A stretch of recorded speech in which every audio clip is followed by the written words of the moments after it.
Eu voltei então, deitei de novo e tentei dormir. Enquanto eu tentava dormir, veio aquela voz de novo. Namor. Mas era uma voz suave que entrava e ardia o meu coração. E aí eu levantei rapidamente, dei a volta na carreta, olhei tudo e não tinha ninguém. E aquilo começou a me dar um quebrantamento, uma necessidade de choro. E eu voltei, deitei de novo, e aí aquela voz suave veio de novo. E aí ela disse assim, aquela voz: Namor, se tu tivesse morrido, para onde que tu ia agora? A gente pode ter várias visões a respeito de religião, de certo, de errado. Mas, dentro de todos os meus conceitos, e até mesmo do meu ateísmo, eu sabia qual era a resposta. Sou daqui mesmo, da cidade de Porto Alegre. E para você entender um pouquinho, esse Morales aí, não tem nada a ver com o gás, não usufruo disso. Mas esse Morales é porque a minha família é espanhola. Meu pai, ele é estrangeiro, e na verdade eu sou o início da geração brasileira da família Morales. E nós somos uma família onde tem meu pai, minha mãe, e nós somos 3 irmãos. Meu pai, ele tem esses traços da cultura europeia muito forte, então ele sempre foi uma pessoa que nos privilegiou, a mim, meus irmãos, na questão cultural e na questão intelectual. Dentro desse processo, ele promoveu tudo o que a gente podia usufruir nessas 2 linhas, e ele pagou as melhores escolas, melhores faculdades, mas cada um de nós, eu digo nós, eu e os meus irmãos, usamos isso de uma maneira diferente. Eu sempre fui aquele filho mais enfático, né, nas suas linhas de ações, então eu sempre me destacava de uma maneira muito forte na minha família, e isso promovia algumas situações que muitas vezes o meu pai tinha que me apoiar e até resolver determinadas situações que eu criava com a minha rebeldia e com a minha instabilidade emocional. Era uma pessoa bem agressiva e, como a gente diz no trivial, gostava de resolver tudo na porrada. Nessa trajetória, arranjei bastante encrenca e havia muitos conflitos dentro da minha casa. Claro que tudo era promovido pelo meu pai para crescimento, para transformação da minha vida, para mim ser melhor. Mas uma coisa que ele conseguiu imprimir com qualidade foi a estrutura de caráter. Se tem uma coisa que ele estruturou muito bem em seus filhos, é o caráter. E o meu pai sempre foi uma pessoa extremamente honesta, reta, e sempre cumpriu com todos os seus deveres como cidadão. E ele passou isso para nós. Mas dentro dessa trajetória toda, a maior ambição do meu coração era escrever a minha história sozinho e do meu jeito. Então, usando todas as possibilidades que ele me promoveu na área intelectual, eu consegui então me formar oficial do Exército. Quando eu me formei, então, tive a oportunidade de, dentre a lista classificatória, escolher entre 2 maravilhosas cidades que me foram disponibilizadas para mim exercer o meu ofício. Uma delas era em Olinda, lá no Nordeste, e a outra era a cidade de Uruguaiana. E Uruguaiana, ela tem 2 olhares fixos sobre ela. Dependendo da maneira com que eu olho, ela é a última cidade ou ela é a primeira cidade do estado do Rio Grande do Sul. E lá eu então fui escrever a minha história do meu jeito, sozinho e na minha própria visão. E existe um ditado popular que diz assim: quer saber como é um homem, dá poder para ele. E eu infelizmente entrei nesse contexto. Cheguei lá, um excelente salário na época, 600 pessoas sob o meu comando. Logo que cheguei, já assumi o subcomando de uma das subunidades da unidade para onde eu fui designado. E aí, aquela soberba, aquela arrogância e aquela prepotência tomaram um lugar de ascensão na minha vida. Dentro dessa trajetória, eu nunca aceitava que as coisas não fossem feitas da minha maneira. E também com essa questão de ter um posto militar dentro de uma cidade do interior, onde qualquer autoridade era altamente reconhecida e convidada para todos os eventos sociais, políticos da cidade, logo eu me entrosei rapidamente dentro daquela linha em que as pessoas iam me abrindo as portas. Conheci muita gente, me relacionei com muitas pessoas e tinha muitas oportunidades, tendo em vista a minha patente. Nesse período, conheci então a minha esposa. Empresária na época, ela tinha uma empresa na área de importação e exportação, e era uma empresa muito bem sucedida. Uma pessoa que tinha um tino comercial muito forte, muito expressivo. Ela é uma pessoa que sabe fazer negócio. Ela é uma excelente negociadora. Só para você ter ideia, eu nunca compro carro.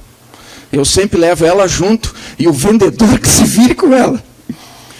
Porque ela sempre faz o melhor negócio.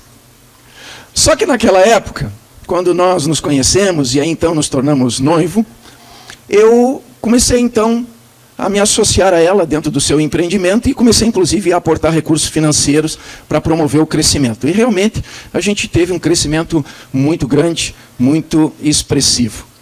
Nessa época de ascensão, onde nós tínhamos o convívio social nas altas rodas, nós fomos então convidados para um jantar da Donep. Então, lá no Hotel Glória, o hotel mais famoso da cidade, nos foi então abertas as portas dessa associação. E esse jantar foi um jantar bem peculiar para a minha vida, porque eu, oficial do Exército, fiquei sabendo que quem era o preletor da noite era um capitão, e não era um capitão qualquer, era um capitão com brevet de paraquedista e curso de guerra nas selvas. E quem é militar sabe que quem tem esses tipos de curso são os militares mais excelentes dentro, né, do convívio da caserna, como a gente diz. E eu até fiquei meio receoso em negar a participação, tendo em vista que depois podia até ter algumas represárias, inclusive que eu sabia que na lista de convidados estava o general, né, que lá em Uruguaiana tem a 3ª DE, a 3ª Divisão de Exército, e inclusive o general, meu superior máximo, também ia estar presente. Eu e minha esposa então fomos ali, participamos, e aí eu fui surpreendido naquele jantar, onde aquele capitão abriu a vida dele de uma maneira muito clara, e aí ele conta no relato dele que ele planejou a sua morte. E quando aquele homem começou a falar aquilo, planejou a sua morte, eu fiquei olhando para ele. E aí ele começa a fazer uma narrativa de toda a construção daquele objetivo dele, inclusive na montagem do paraquedas, para que não abrisse e ele pudesse ter o êxito naquele intento.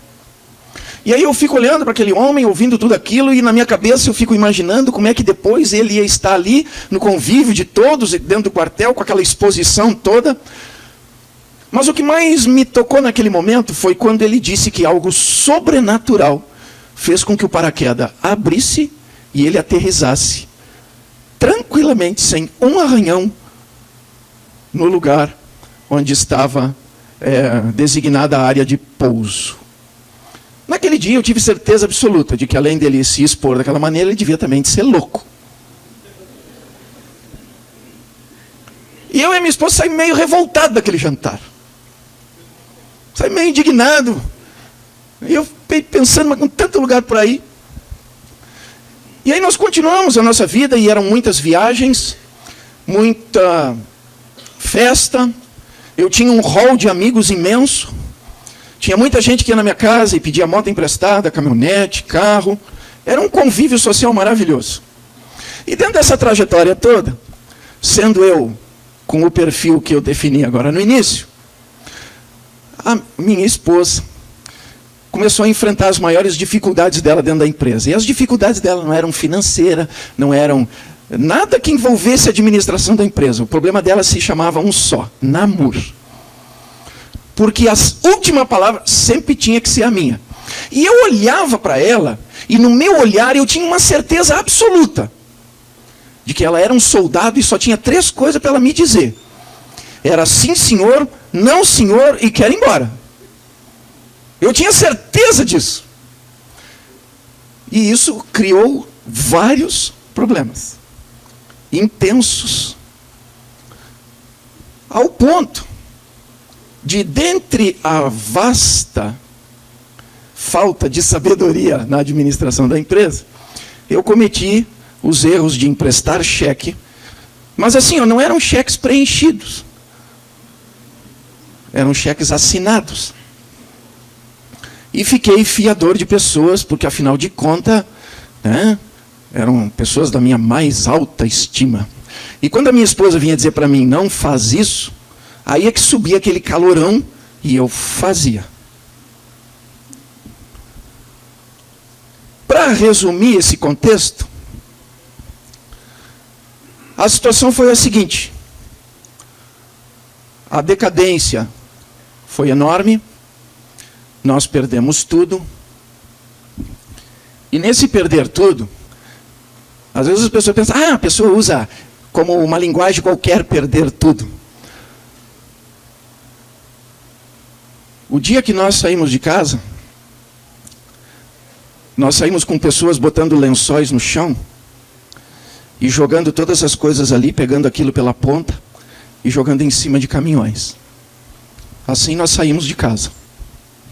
A caminhonete, o carro e a moto foram as primeiras coisas que foram embora. Fomos então morar de favor numa pecinha que tinha 3,5 por 2,5. Não precisava mais do que essa medida, porque só sobrou o colchão de casal que nós colocamos no chão, uma poltroninha de 2 lugares, onde então a Nathalie, recém-nascida, nessa época, dormia, um guarda-roupinha de uma porta, e a situação se agravou extremamente. Além de todos os problemas de perda de patrimônio, bens, casa, carro, caminhonete, moto, dignidade, honra, além de perder tudo isso, nós ainda ficamos com dívidas impagáveis. Na época, como nós trabalhávamos com comércio exterior, nós tínhamos todas as movimentações em vários bancos e elas eram todas em dólares. Eu sempre digo que tinha gente que ia gostar de ganhar aquele valor na loteria, porque era um prêmio de loteria. E esse não era o valor da dívida, era o valor que ficou faltando da dívida. Era algo impagável e algo que não tinha solução. Nessa época, então, nós enfrentamos várias coisas, oficial de justiça me seguindo na rua, ameaças, agiotas ameaçando então na época a minha filha, e várias outras situações extremamente complicadas. Como eu não tinha dinheiro para absolutamente nada, veio então a Emanuele. E a Emanuele veio exatamente porque eu não tinha dinheiro para nada, ou seja, minha esposa, nem o anticoncepcional eu podia comprar para ela. E aí veio a Emanuele. A Nathalie nem 2 aninhos tinha, e agora ela estava grávida da Emanuele no momento de maior decadência e de maior caos dentro das nossas vidas. Morando naquele lugar, sem perspectiva de nada, vivendo de favor daquilo que os outros podiam nos dar. E aí você pode pensar, mas se tinha tudo que era curso, e realmente, eu tinha um currículo enorme. Faculdades, cursos, formação militar. Peguei tudo isso e fui bater na porta dos então meus amigos. E aí eu descobri que aquela turminha que sentava para tomar cerveja comigo só tinha interesse em mim porque eu pagava a cerveja. Se foram os amigos, se foram os parceiros, se foi os benefícios dentro da sociedade, se acabou tudo. Dentre as muitas pérolas, tem algumas que eu nem gosto de referendar, até por questões para não expor a ninguém. Mas, dentre essa vasta lista, teve um empresário, só para você entender, que ele me disse assim: se tu não teve competência para administrar a tua empresa, tu quer fazer o que na minha? Eu olhei para ele e eu tive que concordar. E aí eu fui baixando o nível da minha procura de emprego. Fui onde tinha uma possibilidade, lá estava eu. Dentre esta lista, teve um dia que eu peguei um anúncio de jornal que dizia-se, precisa-se de motorista. Motorista de ônibus urbano. Como eu era militar, e na época, então, antes de eu dar baixa para trabalhar exclusivamente com a minha esposa na empresa, eu tinha carteira E, que era de transportista de caminhões, carretas e coisas. E aí eu fui lá, então, para fazer o teste de motorista urbano, porque, afinal de contas, eu tinha 2 crianças chorando de fome dentro de casa. só para você entender algumas coisas que se passaram. Eu fui caminhando, porque eu não tinha dinheiro para pegar o ônibus. Caminhei 8 quilômetros para chegar na sede dessa empresa. Cheguei lá antes das 8 da manhã, sentei no sofá. Em cima da minha cabeça estava ali a plaquinha, precisa-se motorista. Esperei até umas 8h20 da manhã, quando entrou um senhor, olhou para mim, disse, o senhor veio pela vaga? Eu disse, vim. Ele fez assim para mim, entrou lá para dentro, demorou mais uma meia hora e me chamou. E eu tive a excelente ideia de levar o meu currículo. E aí ele me questionou em várias coisas, eu respondi. E aí eu disse, quem que não vai querer uma pessoa com o currículo que eu tenho? Imagina, o currículo que eu tenho, dirigir um ônibus. E aí, quase no final da conversa, eu passei para ele o meu currículo. Esse senhor abriu, começou a ler e folhear, em algumas folhas ele olhava para mim e passava aquelas folhas. De repente ele fechou, empurrou de volta e ele disse, eu não posso lhe contratar. E eu disse, mas como? Por quê? Não tem mais, que eu saiba, não tem ninguém. E aí naquela hora, meio que deu um calorão, ele olhou para mim e disse assim, olha, se eu contratar alguém com o currículo que tu tem, quem vai perder o emprego sou eu. Eu juro para vocês, naquele momento eu queria dar uma de Jack Stripador. Eu até mirei o pescoço dele. Para ele podia ser uma simples resposta. Para mim era o auge da derrota. E eu saí daquela empresa, caminhando e chorando. E no meio do caminho eu ficava tentando pensar o que eu ia dizer para minha esposa, dentre todas as negativas que eu já tinha trazido para ela. E uma das situações mais marcantes nessa trajetória de decadência foi quando eu estava com a Nathalie, caminhando na rua, e eu passei por um mercadinho. E nesse mercadinho uma criança sai abrindo uma balinha.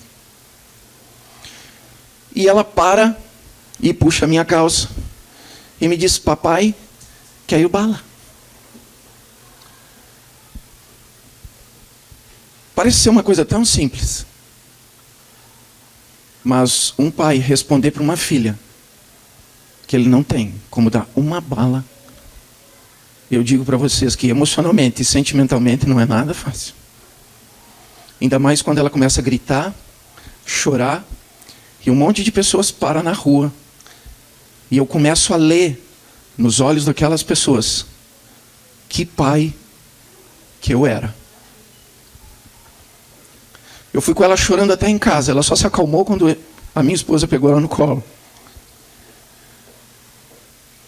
E aí o desespero bateu. E aí eu consegui então um maravilhoso emprego.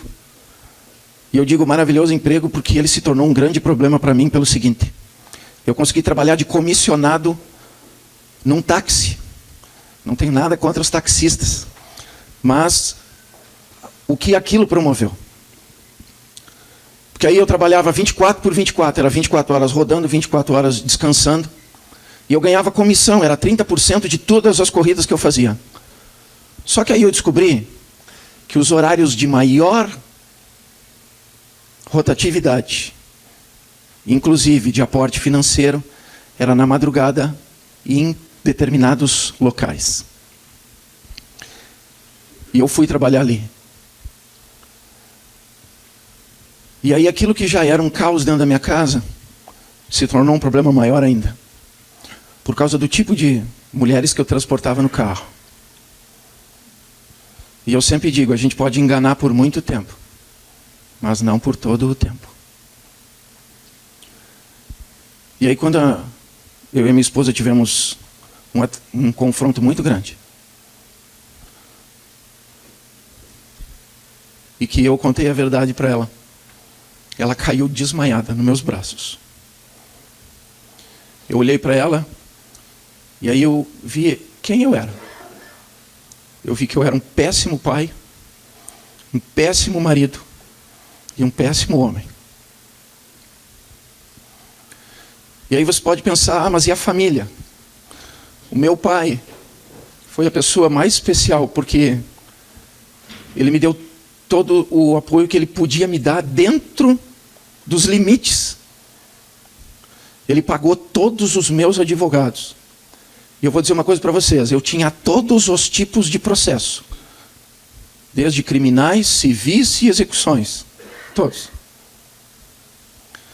Bancos, financeiras, agiotas.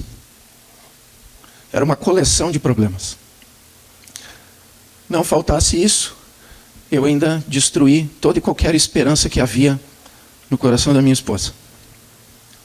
Saí de casa, subi em cima de uma carreta.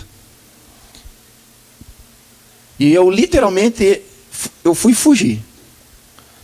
Porque é indescritível a dor de um homem ouvindo durante a noite 2 crianças chorando de fome e saber que não tem absolutamente nada para fazer que mude aquela situação. E aí eu subi naquela carreta e me fui. Eu passei 40 dias viajando e não tinha perspectiva nenhuma de voltar para casa. E aí aconteceu um fato muito importante. A Nathalie, nessa época, tinha um pouquinho mais de 2 anos, entre 2 e 3 anos. Ela se levantou na madrugada, próximo da manhã, e ela acordou a minha esposa. E ela disse assim: mamãe, vamos orar pelo papai. E a minha esposa olhou para ela e disse: que é isso, Nathalie? E ela ficou insistindo até a minha esposa levantar da cama, e você vai entender o porquê. E aí ela dizia: vamos orar pelo papai. E a minha esposa, sem entender, se levantou, e aí ela ficou ajoelhada, e ela botou o rostinho contra a parede. E aí a narrativa daquela situação que me foi passada foi que ela disse assim: Deus, tu conhece o meu papai. E eu te peço, Deus, que tu não deixe ele morrer agora. Enquanto a minha filha estava fazendo isso, eu estava batendo com a minha carreta em 6 veículos. Eu me acidentei, onde eu vinha com a minha carreta e uma colheitadeira subiu em cima da pista, na frente do caminhão. Eu puxei o manete, a carreta começou a fechar o L. Eu tive que soltar o manete, e quando eu alinhei a carreta de volta, eu bati de frente numa outra carreta. Quando eu bati de frente, eu bati num ônibus, mais 2 veículos e mais outros 2 carretas que não chegaram a se envolver no acidente, mas participaram do acidente. A minha carreta parou dentro de um barranco, e ela só parou porque ela entrou no barranco. Eu fui então levado para um posto da Polícia Rodoviária Federal, e ali eu fiquei detido porque eu dizia para eles que tinha uma colheitadeira em cima da pista, e eles tinham a nítida certeza de que ou eu estava drogado, ou eu estava dormindo, ou tinha alguma coisa errada comigo, porque eles não acharam colheitadeira nenhuma, e nenhum dos outros veículos viu a colheitadeira. E aí eu ficava insistindo naquilo, e até que encontraram o então responsável pela colheitadeira, porque ele, quando subiu com ela em cima da pista e fez com que acontecesse aquilo, ele fugiu pelo campo. Mas aí, como eu afirmava veementemente que tinha uma colheitadeira, eles foram então procurar na região e acharam, e o rapaz confessou que ele tinha feito isso. E aí eu fui liberado, só que eu não podia sair dali porque a carreta estava toda demolida, e eu tinha que esperar então eles mandarem um outro cavalinho para então fazer ali o transbordo e seguir com a carga. Nesse meio tempo eu estava então dormindo na boleia, e estava tudo amassado, e eu enxergava as estrelas. E quando eu deitei na madrugada, uma voz gritou meu nome: Namur. E eu levantei rapidamente, achei que era um dos policiais, e fui olhar na lateral do caminhão. Eu olhei na outra e não tinha ninguém. E aí eu desci do caminhão e fui olhar, e o policial rodoviário estava lá dentro da cabine, a quase 100 metros de onde eu estava. Eu voltei então, deitei de novo e tentei dormir. Enquanto eu tentava dormir, veio aquela voz de novo: Namur. Mas era uma voz suave que entrava e ardia o meu coração. E aí eu levantei rapidamente, dei a volta na carreta, olhei tudo, não tinha ninguém. E aquilo começou a me dar um quebrantamento, uma necessidade de choro. E eu voltei, deitei de novo, e aí aquela voz suave veio de novo. E aí ela disse assim, aquela voz: Namur, se tu tivesse morrido, para onde que tu ia agora? A gente pode ter várias visões a respeito de religião, de certo, de errado. Mas, dentro de todos os meus conceitos, e até mesmo do meu ateísmo, eu sabia qual era a resposta. Uma pessoa prostituta, adúltero, drogado, viciado, alcoólatra. Eu sabia. Eu sabia a resposta. E aí eu voltei para casa. Mas eu voltei com a intenção de chegar lá, pegar minhas coisas e só ver o que estava acontecendo e ir embora. Porque na minha cabeça, a minha esposa tinha direito de fazer tudo que ela queria comigo. Só que quando eu cheguei lá, ela me pegou pelas mãos, ela olhou no fundo do meu olho, e ela me disse: eu te perdoo. Pode ser uma palavra simples, mas para mim tinha um significado imensurável. Eu fiquei atônito um tempo, olhando para ela e tentando absorver aquilo. Porque na minha cabeça ela devia de me dar uma surra, de me quebrar todo, de me jogar para fora, de me expulsar. Ela teria todo esse direito. Mas eu olhei nela e havia amor nos olhos. Havia sinceridade. Havia emoção. E aí ela me quebrou. E aí ela me explicou o que tinha acontecido com ela. Ela disse que tinha conhecido uma pessoa que tinha mudado a vida dela. Que ela tinha conhecido uma pessoa que tinha dado uma esperança nova para ela. Que levantou ela das cinzas e mostrou para ela que tinha um caminho onde ela podia trilhar de uma maneira diferente e conquistar coisas de uma maneira diferente, se ela desse a oportunidade. E aí ela me falou dessa pessoa que ela encontrou. Ela me falou de Jesus Cristo. E aí ela me fez lembrar lá daquele jantar da Donep, onde aquele capitão deu aquela narrativa, onde ele falou do mover que houve, o milagre que aconteceu, onde ele enrolou o paraquedas todo errado para ele não abrir, e algo sobrenatural fez com que ele botasse o pé em solo firme, sem um arranhão. E aí, diante do impacto da realidade daquele acidente, e da narrativa da minha esposa, diante do que a minha filha, que nem 3 aninhos tinha, promoveu a meu favor, diante de um Deus que eu nem conhecia, eu me rendi. E naquele dia eu fiz algo que mudou a história da minha vida. Eu me ajoelhei com a minha esposa. E depois dela ter me explicado tudo, e ela feito a pergunta: tu quer dar uma oportunidade? Eu disse: eu quero. E ela disse: então tu vai repetir comigo. Eu não sei descrever assim com palavras, porque sentimentos e emoções a gente até pode expressar, mas não definir. Algo mudou naquele momento em que eu pedi para Jesus entrar no meu coração. Era como se do nada surgisse uma possibilidade, uma esperança, uma luz. E aí eu me agarrei com aquilo. E aí nós começamos então uma trajetória, eu e ela. As pessoas às vezes me perguntam assim: Namura, mas como é que Deus mudou a tua vida? Eu disse: do jeito mais simples. Do jeito mais simples. Eu li a Bíblia e fiz o que estava ali. Só isso. Ah, tão simples assim? Tem coisas que, se eu for dizer que eu gostei, eu não gostei. Principalmente quando eu descobri como que Deus quer que um marido seja. Quando eu descobri como que era um marido de acordo com a visão de Deus, eu não gostei. Porque eu não era nada daquilo. Mas eu decidi ser. Eu decidi ser exatamente aquele marido que estava escrito ali. Quando eu descobri como é que eu tinha que ser como pai, eu também não gostei. Mas eu decidi ser o perfil de pai que estava escrito ali. Quando eu descobri que tipo de homem eu tinha que ser, eu decidi ser o perfil de homem que estava escrito ali. E aí as coisas começaram a mudar, porque é interessante, todos nós queremos mudança, mas mudança requer fazer coisas que eu nunca fiz. Porque se eu continuar fazendo as mesmas coisas, eu nunca vou mudar.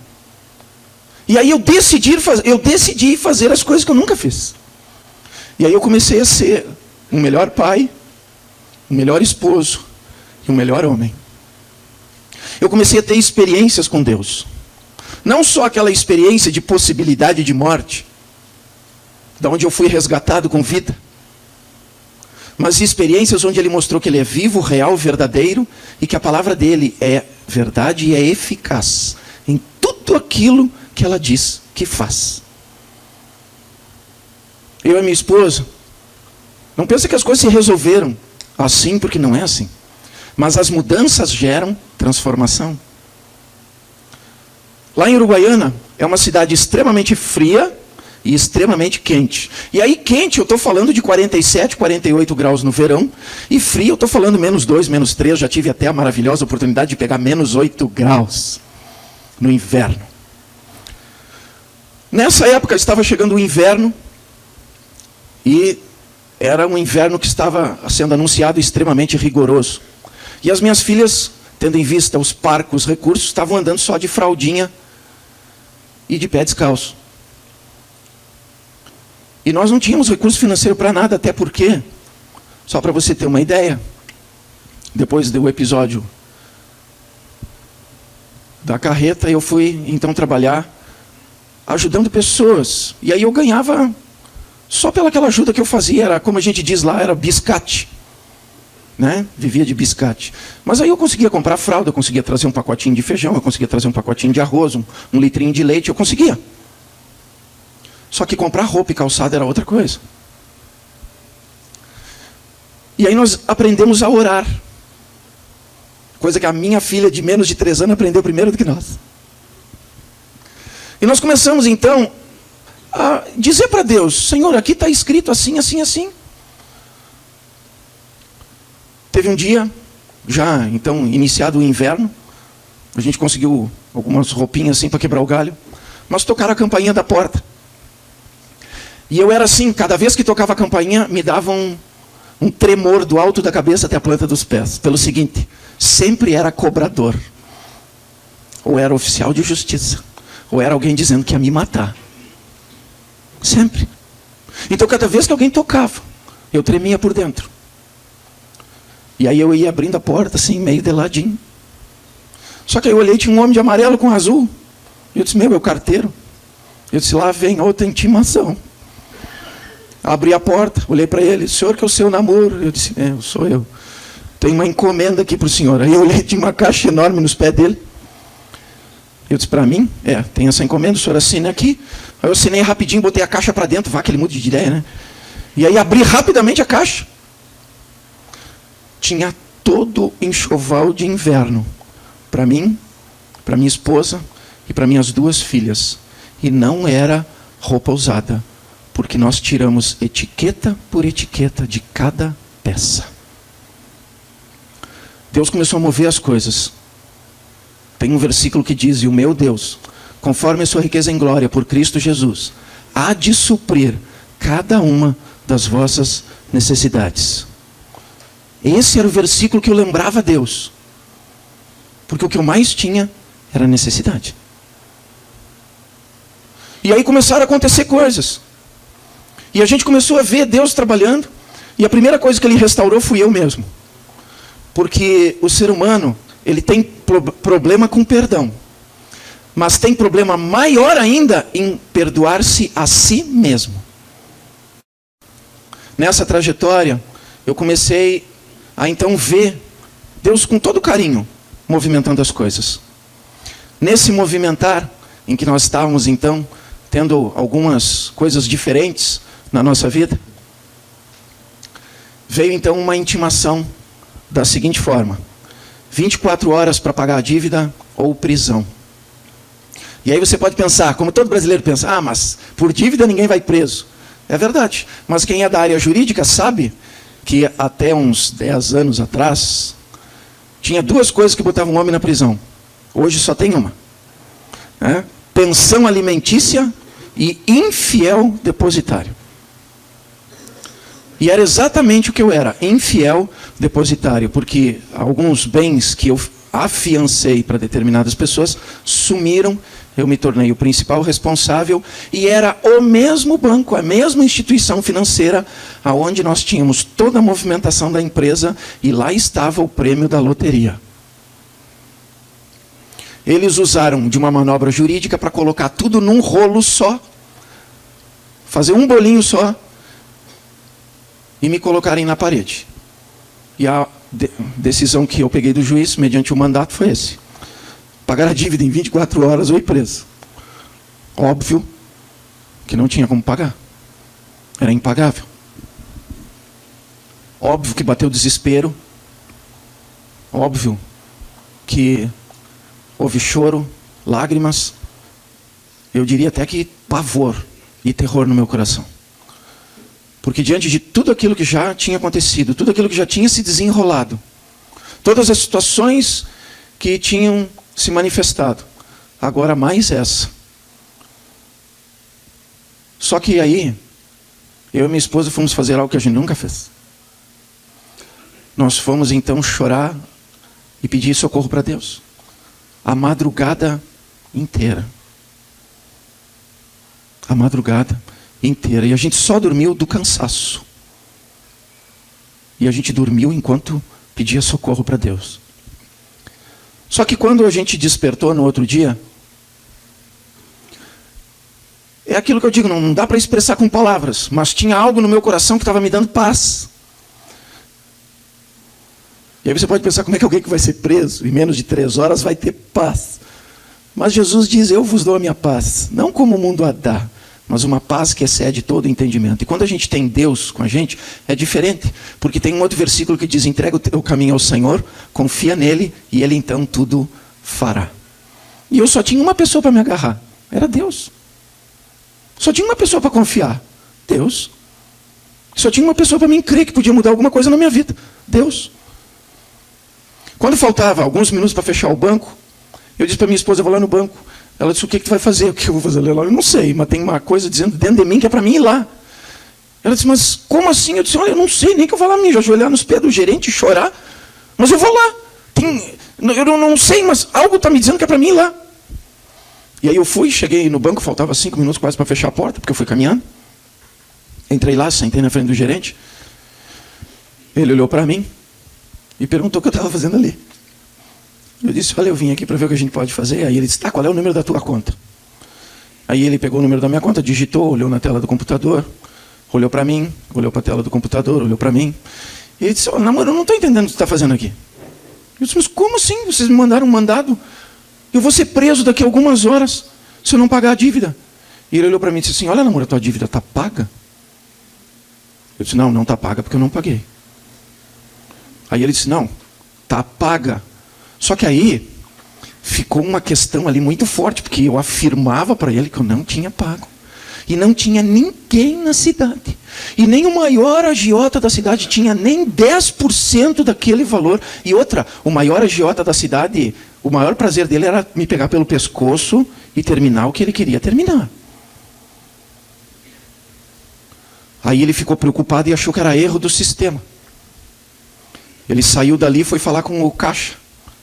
E aí perguntou, eu não sei qual foi dos caixas, eu sei que mandaram ele lá para o andar de cima, porque a tesoureira do banco sabia o que tinha acontecido comigo.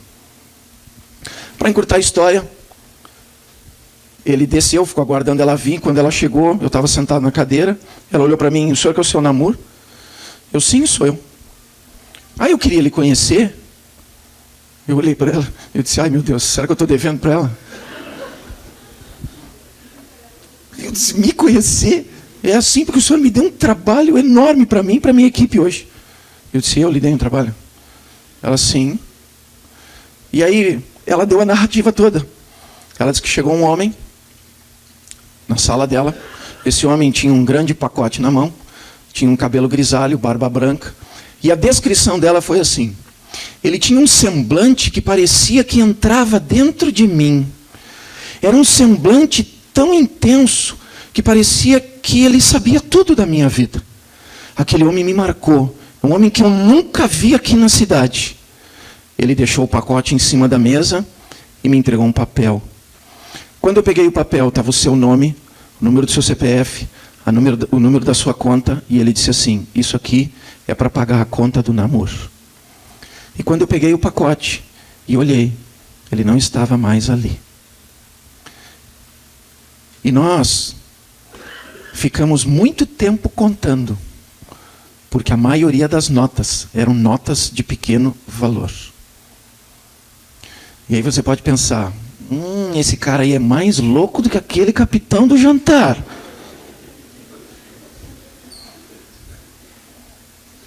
Mas está escrito ali: aos meus anjos dou ordem a respeito daqueles que hão de herdar a vida eterna.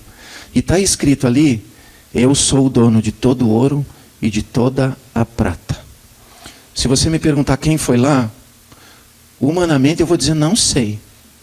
Mas sobrenaturalmente eu vou te dizer que Deus enviou um anjo com todo o dinheiro, centavo por centavo da minha dívida. E tem um outro versículo que diz assim, que Jesus veio para libertar os cativos. E se tinha alguém que era cativo, era eu. E eu vou afirmar uma coisa para você. Uma pessoa que tinha o meu nome, o número do meu CPF, o número da minha conta, e sabia centavo por centavo o valor da dívida, ia saber me encontrar em qualquer lugar.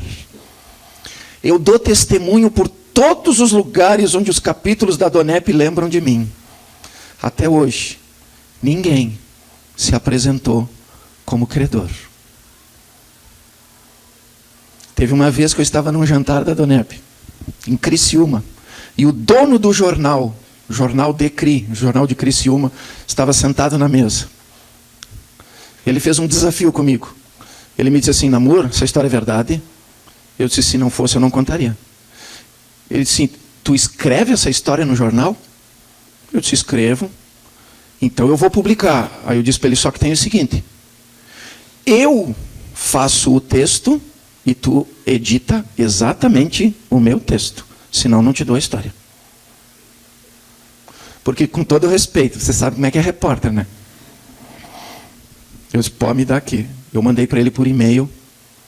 E eu quero dizer uma coisa para vocês: ele não me deu um pedaço da página. Ele botou a minha foto no meio e ele colocou a página toda do jornal, exatamente como eu narrei. Até em canal de TV já dei essa entrevista, sabe por quê? Porque esta é a minha verdade com Deus. E eu afirmo, e posso afirmar em testemunho vivo, porque eu estou aqui, de que Ele mudou a história da minha vida. Eu conheci um Jesus que salva, um Jesus que cura, um Jesus que liberta, um Jesus que muda histórias de vida, e um Jesus que faz milagres. O meu casamento é um milagre. As minhas filhas hoje, as duas estão na faculdade de Direito. A minha esposa faz faculdade de Psicologia. Sou comendador, porque até isso Deus faz, porque Ele pega os humilhados e exalta. Eu digo para minha esposa: quando eu morrer eu estou tranquilo, já pode até ter um nome de rua comigo. Comendador.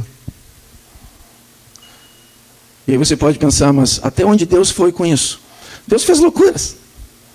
Todo mundo aqui pode não conhecer pessoalmente um agiota, mas todo mundo conhece perfil de agiota. Vou contar só um dos casos que foi o mais facinho, vamos dizer assim, mais facinho de resolver, porque Deus foi na frente. A maior dívida era com esse. Eu e minha esposa oramos, falamos com Deus, colocamos a situação para Ele, e aí Deus foi movendo as coisas. Ah, mas então tu já tinha dinheiro? Vou explicar para você como é que eu já tinha dinheiro. Chego um dia em casa cansado, e a minha esposa está me esperando com um jornal de alguns dias, onde dizia assim: concurso da Justiça Federal. E as inscrições se encerravam naquela mesma semana. Se encerravam na sexta-feira. Eu olhei, ela toda feliz, com os olhinhos brilhando, me mostrando aquilo ali. E eu disse para ela: mas como que eu vou fazer um concurso? Ela disse: eu creio que Deus colocou esse jornal na minha mão. E se foi Ele que colocou, Ele vai fazer tudo o que tem que ser feito. A minha esposa sempre me impulsionou na fé. E eu disse, então vamos fazer um propósito. Se realmente isso é de Deus, Ele vai ter que colocar para mim o valor da inscrição, vai ter que me dar todas as apostilas, vai ter que pagar todas essas viagens aí, porque o concurso, eu morava em Uruguaiana e o concurso era em outro lugar. E se Deus fizer tudo isso, nós oramos. Sexta-feira estou saindo de casa, caminhando na rua, e vem um rapaz na minha direção. E ele veio vindo na minha direção e ele me olhava fixamente. E aí já começou aquele tremor. E eu disse, é para mim. E aí ele chegou bem perto de mim. E eu disse, e agora? Quem me poderá defender? Ele ficou um tempo sem falar nada. Namor? Eu sim, namor. Deus me disse para mim entregar isso aqui para ti. Eu disse, mas quem é tu?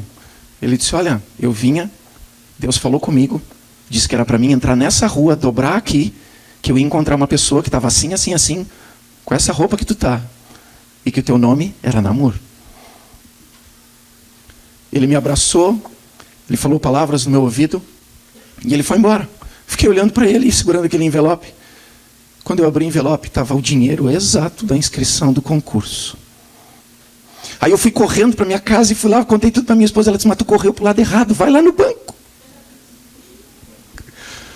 Eu fiz a inscrição. Deus proveu todas as passagens, todas as estadias, tudo o que eu precisei. 3.856 candidatos para 4 vagas. Eu fui exatamente o 4º lugar. E o concurso que eu fiz era para outra cidade. Mas Deus um dia falou para mim assim, Namor, no lugar onde tu fostes humilhado é o lugar onde eu vou te exaltar. Eu nunca entendi o que ele queria dizer com aquilo. Eu disse, como assim o lugar? Eu ficava procurando. E eu disse, bom, tem vários. Dia 23 de dezembro de 1997, eu ganhei o meu Natal antecipado. Chegou um telegrama lá naquele lugarzinho onde nós morávamos. Só que aí Deus me revelou o que ele queria dizer com isso. Quando eu olhei, estava escrito que era para mim me apresentar na sede da Justiça Federal da cidade de Uruguaiana. No lugar onde tu fostes humilhado, é o lugar onde eu vou te exaltar. Quando Deus me colocou lá, e eu comecei a ter dinheiro, eu fui honrar todos os meus compromissos, porque se teve uma coisa que meu pai me ensinou, era fazer exatamente isso. Quando eu fui procurar esse agiota, para loucura minha, ele sentou comigo, eu contei para ele o meu testemunho. Esse homem chorou diante de mim. Eu perguntei se ele queria aceitar Jesus. Ele me olhou naquele momento, parou para pensar um pouco, aí ele me disse que ainda não estava preparado para aquilo tudo. Mas aí ele me disse assim, Namor, vamos fazer o seguinte, tu esquece todo o juro, paga só o principal, e eu vou te parcelar em 60 vezes. Podia contar aqui muitos outros milagres. Mas eu digo que o milagre maior, entre todos os títulos que os homens podem ter me dado, o mais precioso é eu poder dizer que eu sou filho de Deus. Porque está escrito, mas a todos quantos nele creram, deu-lhes o poder de serem feitos filhos de Deus, a saber, aqueles que creem em Jesus Cristo. Eu nunca conheci. Meu pai me levou em várias religiões. Mas eu nunca conheci Deus como eu passei a conhecer naquele dia, naquele quarto, ajoelhado naquele colchão, segurando as mãos da minha esposa. E eu posso dizer minha esposa, porque nós estamos fazendo 22 anos de casamento. E Deus até aqui tem nos sustentado, tem nos honrado. E nós temos vivido com excelência. Não devemos mais nada para ninguém. Porque em 2009, eu queimei a última promissória que faltava. eu e a minha esposa, chorando, agradecendo a Deus, porque era a última. Nós pegamos ela, queimamos e ficamos olhando subir a fumaça e dizendo: Senhor, muito obrigado, porque tu me transformou como homem, como pai, como marido. A minha vida foi completamente mudada por uma decisão e uma oração. Eu não sei como é que está o teu casamento, não sei como é que está a tua vida financeira, não sei como é que está o teu interior, não sei como é que está a tua expectativa de vida, mas eu posso te dizer, esse Jesus que entrou no meu coração pode mudar a tua história. Ele pode fazer como fez comigo, te entregar uma página em branco, limpinha, colocar a caneta na tua mão e dizer: amor, começa a escrever de novo. Um dia eu escrevi essa história com a minha própria mão, mas quando eu escrevi com a mão de Deus, tudo mudou. E eu estou aqui nessa noite como um testemunho dessa verdade. Eu não sei qual é a tua expectativa que está aqui hoje. A minha, naquele meu primeiro jantar da Donep, era bem complicada. Deus hoje está dizendo: estou na tua porta batendo. Se tu abrir, vou entrar. E vou fazer coisas que o teu olho nunca viu, que o teu ouvido nunca ouviu, que jamais desceu ao teu coração, porque eu sou Deus no céu e sou Deus na terra. Se você quer dar essa oportunidade para Deus imprimir na tua vida um testemunho de mudança, talvez do teu casamento, um testemunho de mudança, talvez da tua vida emocional, tua vida sentimental, talvez da tua vida financeira, talvez por causa de uma doença ou de uma enfermidade que você está desesperançoso, eu estou te oferecendo. E se você quiser, assim como ele entrou em mim, vai entrar em você. E a folha branca e a caneta vai ser entregue na sua mão.